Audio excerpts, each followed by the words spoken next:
Assalamualaikum warahmatullahi wabarakatuh.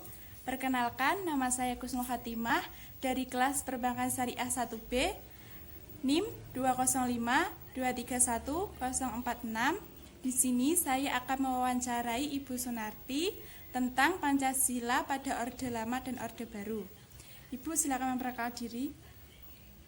Assalamualaikum warahmatullahi wabarakatuh. Nama saya Sunarti, umur saya 65 tahun, alamat Desa Kuwon, Kecamatan Karas, Kabupaten Magetan.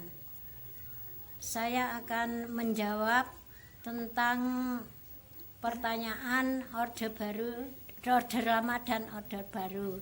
Seingat saya, Orde Lama itu kejadian ada di Madiun. Ada pembantaian PKI, para ulama-ulama dan kiai-kiai terkena terbunuh. Maka dari itu dimasukkan sehingga meninggal dimasukkan ke dalam sumur. Pada Orde Baru terdapat krisis moneter pada masa Presiden Soeharto yang menyebabkan harga pangan naik.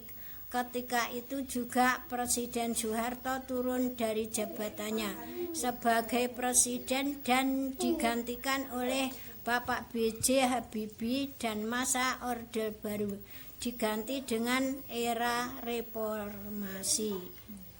Itu tadi jawaban dari Ibu Sunarti. Terima kasih. Jika ada salah kata, saya mohon maaf. Wassalamualaikum warahmatullahi wabarakatuh. Waalaikumsalam.